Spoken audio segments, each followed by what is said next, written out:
नमस्कार मित्रों, मैं एस.वी. भारद्वाज आपका स्वागत करता हूं। ज्योतिषी चर्चा में आज हम मंगल की बात करेंगे, शनि की बात करेंगे, शनि राहु और शुक्र की युति के योग की बात भी करेंगे। मंगल मार्गी हो रहे हैं दोस्तों, और कल 24 फरवरी से इसका प्रभाव आपको सीधे तौर से कार्यस्थल के ऊपर दिखेगा, आपकी इज्जत मान में वृद्धि के रूप में दिखेगा। 10th हाउस में मंगल बैठा हो तो वैसे ही मंगल स्ट्रोंग होता है दशम भाव में, हालांकि अकारक है, तृतीय भाव का भी मालिक है। 3rd हाउस का मालिक मार्गी हो रहा है, तो यात्राओं के योग तो बनते हैं और यात्राओं से लाभ होगा, पराक्रम में वृद्धि होगी। जो लगन के ऊपर वक्री मंगल का प्रभाव था, अब मार्गी होकर लगन को देखेंगे, केतु को देखेंगे, तो केतु जनित पीड़ा कम होती है। अगर आपकी केतु की महादशा, अंतरदशा, प्रत्यंतर दशा रही है तो ये आपके लिए सुखद समय है, और कहीं ना कहीं स्वास्थ्य में इम्प्रूवमेंट और मानसिक स्थिति बेहतर होती है। चतुर्थ भाव के ऊपर दृष्टि और पंचम भाव के ऊपर दृष्टि आपके धन की वृद्धि करता है, अचानक से लाभ के योग बनाता है, और संतान को लेकर आपको कोई खास सुख की अनुभूति कहें या शुभ समाचार मिलने के योग बनते हैं। लव रोमांस में भी स्थितियां जो नसाज अगर रही हैं, दशा अंतरदशा का भी रोल होता है, जैसा कि हम अक्सर बताते आए हैं, तो लव रोमांस के लिए स्थितियां भी बेहतर रहेंगी। और 10th हाउस में मंगल का मार्गी होना आपके कार्यों में अवरोध कम होते हैं।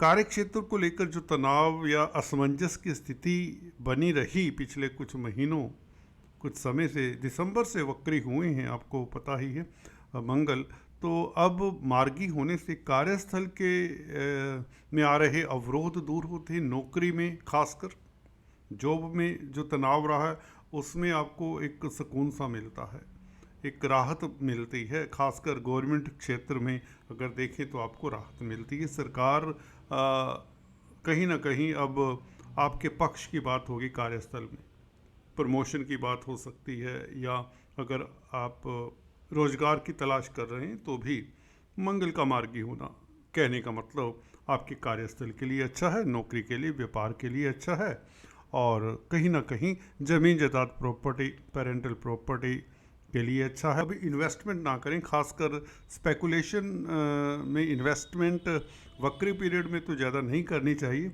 अब मार्गी हैं तो थोड़ा सा सोच विचार करके आप आगे बढ़ सकते हैं, और अप्रैल तक स्थितियां फिर भी, जब तक मंगल 11वें भाव में नहीं जाते तब तक आपको सतर्क रहकर ही स्पेकुलेशन करना चाहिए। और लव रोमांस के लिए स्थितियां अच्छी, क्योंकि शुक्र उच्च के हैं, शुक्र एक्साल्टेड हैं, जो कि प्यार मोहब्बत के कारक हैं, सप्तम भाव में हैं। कहीं ना कहीं शुक्र के कारण आपके दाम्पत्य जीवन में स्थितियां अच्छी रहेंगी। जहाँ तक बात है शनि के अस्त होने की, शनि दोस्तों आपके लिए योग कारक स्थिति में चले आ रहे हैं, छठे भाव में, जैसा कि दिखाया कुंभ राशि में हैं, और ब्लू कलर से जो दिखाया ये आपका परिवर्तन 29 तारीख का दिखा रहा हूँ मैं, क्योंकि 1-2 व्हाट्सएप आए हैं कि शनि के बारे में जानने को काफ़ी लोग इच्छुक हैं, तो उसके ऊपर भी चर्चा हल्की सी करेंगे। 29 तारीख से सप्तम भाव में आ जाएंगे, परंतु यहाँ पर अस्त हो रहे हैं और हो चुके हैं 22 फरवरी से, और तकरीबन 35-40 दिन ये अस्त रहेंगे। कहने का मतलब जब ये यहाँ पर शिफ्ट होते हैं तो मार्गी हो जाएंगे ऑलमोस्ट। तो राहु की भी स्थिति यहाँ पर दिखाई है, राहु भी इधर आ जाएंगे छठे भाव में, परंतु ये मई में होगा, 18 मई को, तो इसके ऊपर भी टिप्पणी फिर से कर देंगे। जहाँ तक बात है शनि के अस्त होने की, देखिए शनि छठे भाव के मालिक हैं, छठे भाव में अस्त हो रहे हैं। यहाँ पर ऐसा समझें कि जो इतनी स्ट्रेंथ थी शनि के पास, उस स्ट्रेंथ में थोड़ी कमी हो जाती है, रोग ऋण शत्रुता कम हो जाती है। हालांकि शनि यहाँ पर आपको बली बनाते हैं। शनि के अस्त होने से यही कहेंगे कि शनि की दृष्टियाँ कहीं ना कहीं कई बार अशुभता थोड़ा सा रखती हैं, क्योंकि शनि की दृष्टि तो शनि की ही दृष्टि है। अब शनि की दृष्टि जैसे कहते हैं शनि आंखें मूंद लेंगे, अब अस्त होने का मतलब, तो दृष्टियाँ अशुभ नहीं होंगी। अष्टम भाव के ऊपर दृष्टि जो अस्त होने के पश्चात पड़े, तो इसका मतलब ये है कि यहाँ पर एक ये चिंता का गुप्त, चिंताओं का गुप्त बातों का भाव है, तो आपके गुप्त जो कष्ट हैं या गुप्त दुख हैं वह कम होते हैं, या यूँ कहिए आपको कोई आपकी मन की बात कोई सुनने वाला आपको मिल जाता है, या मन आपका व्यथित नहीं होता। शनि के अस्त होने का ये प्रभाव भी आपको देखने को मिलेगा। 12वें भाव के ऊपर प्रभाव, आपके खर्चे थोड़े से कम हो जाएंगे और नुकसान कम होगा, फजूल खर्ची कम होगी और विदेशों से शुभ समाचार मिलने के योग बनते हैं। अस्त होने का ये प्रभाव कहीं ना कहीं, हालांकि शनि पहले से भी 12वें भाव के ऊपर देख ही रहे थे जब अस्त नहीं थे, तो मुझे लगता है कोई ज़्यादा प्रभाव 12वें भाव के ऊपर से शनि का विपरीत राजयोग वाली दृष्टि है, तो ये 12वां भाव अशुभ फल नहीं देगा अस्त होने के पश्चात, तथा सही सिचुएशन में ही रहेगा।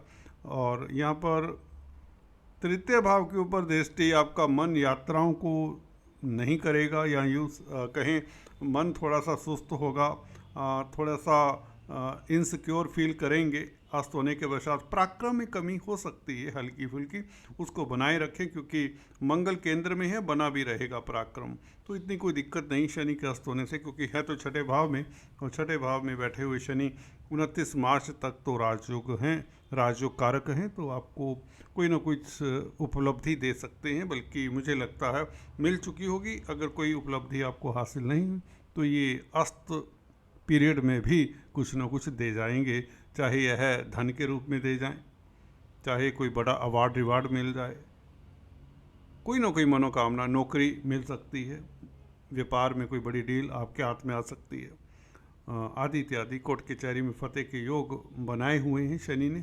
तो राहु भी हालांकि मई को यहाँ पर शिफ्ट होंगे, राहु शुक्र शनि की बात करें, ये तीनों का योग बन जाएगा 29 मार्च से लेकर 14 मई तक, बल्कि 18 मई तक। 18 मई को राहु छठे भाव में आएंगे, तो आप शत्रुहंता तो रहेंगे थ्रू आउट, और शनि का पाया भी बहुत अच्छा आपके लिए।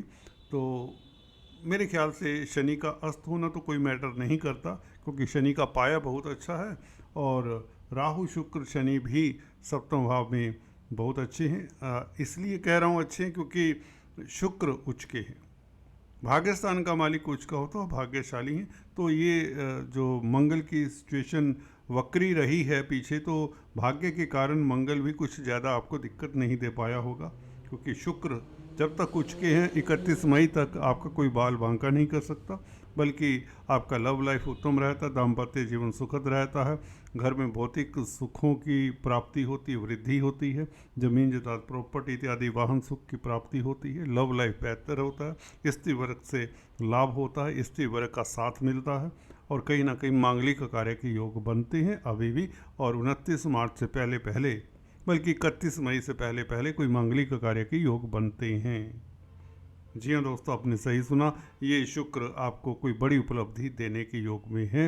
राहु मित्र हैं और राहु शुक्र दोनों शनि के ही नक्षत्र में हैं। शनि छठे भाव में जब तक हैं तो नेचुरली राहु और शुक्र भी शनि का कुछ फल देंगे। तो कहने का मतलब सप्तम भाव अदालती मसलों से भी आपकी जीत होती है और आप शत्रुहंता तो रहेंगे, या यूँ कहें आप सफल कंपिटिटर्स रहेंगे, तो टेंशन की कोई बात नहीं। शनि के अस्त होने से प्राय लोग पूछते हैं कि हमें डरा दिया गया है, हमें ऐसा सुनने को मिला है। ऐसा कुछ नहीं, जब तक शनि छठे भाव में होते हैं तब तक शनि का अशुभ फल आपको नहीं मिलेगा, ये बात तय है। और उसके पश्चात तो राहु आ जाएंगे छठे भाव में, तो ये आपके लिए ब्रह्मास्त्र का कार्य करेंगे और चीज़ें आपके लिए नॉर्मल रहेंगी, बल्कि सुखद रहेंगी।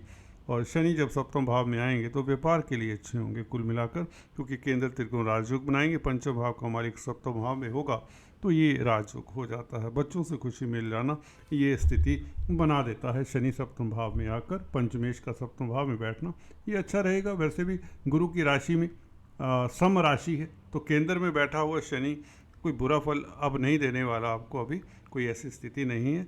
और कुल मिलाकर अभी गोचर आपके लिए सही है। खासकर गुरु की स्थिति भाग्यस्थान में ये अति उत्तम 14 मई तक रहेगी। गुरु की स्थिति भाग्यस्थान में, शुक्र से राशि परिवर्तन है, तो ये योग तो बहुत लाभकारी है व्यापार के लिए, लव लाइफ के लिए, दाम्पत्य जीवन के लिए, और घर परिवार में खुशियों के लिए। और कहीं ना कहीं धर्म कर्म में भी रुचि बनी रहेगी जब तक गुरु भाग्यस्थान में है। और 14 मई तक आपकी प्रतिष्ठा कायम रहेगी। तनावों में कमी करते हैं गुरु, लगन को देखते हैं, इसलिए स्थितियां अच्छी हैं। गुरु केंद्र त्रिकोण राजयोग भी बना रहे हैं। तो कुल मिलाकर ये गोचर आपका अभी सुखद है, कोई वरी की बात नहीं। इस साल बल्कि अच्छा ही रहेगा, अगले साल की बात अभी नहीं करते। आज इतना, फिर से मिलते। Thanks for watching this video.